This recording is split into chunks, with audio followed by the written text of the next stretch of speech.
Secret Lair has a problem, and I think that's become more and more apparent as we've had more super drops and people are walking away frustrated. And a lot of it's caused by the fact that they no longer print unlimited amounts of them. And obviously in a perfect world, we would just go back to that and players could get whatever cards they want. But I think that's generally unrealistic.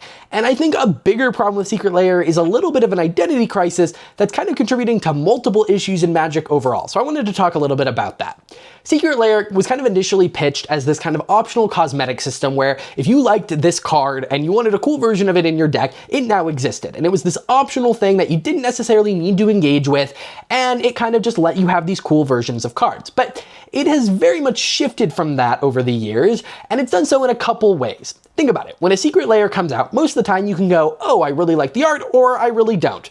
Ideally, Secret Lairs have about the same amount of card value as their cost, and the world is kind of happy. You get cool versions if you like it, and you're not really pressured to buy it because you could just buy other versions if those are cards you needed. But there are two types of layers that kind of exacerbate an issue of both product fatigue and this really frustration with the system.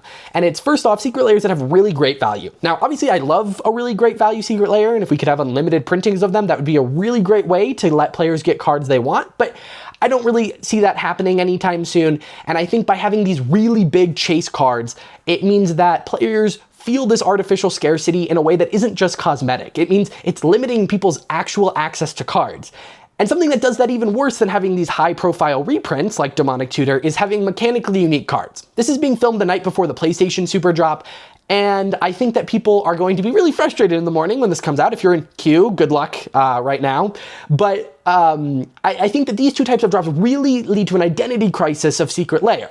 Is it this optional cosmetic like a skin in Marvel Rivals, or is it a core way of how you interact with the game? I think with 7 sets coming out in 2026, it's okay if Secret Lair kind of just stays as this optional cosmetic, but it seems to be that Wizards wants it to be both optional cosmetics and also necessary to play the game. And I think Wizards needs to pick a route for Secret Lair, and ideally the one that reduces product fatigue and just gives players cool versions of cards if they want it. And hey, even the limited print run kind of works for that cool cosmetic thing, because then when you play it, you get to be like, wow, I got one of those cool things. And I think that generally just makes everyone happier. We can reduce product fatigue, we can, move exclusive cards out of Secret Lair into a more accessible product, and I think it does that without necessarily having Wizards go back to an unlimited print run model, which I just don't think is that likely. But those are just some of my thoughts right now, kind of off the top of my head in this different kind of video. Let me know your thoughts on Secret Lair below, and yeah, I'll see you in the next one.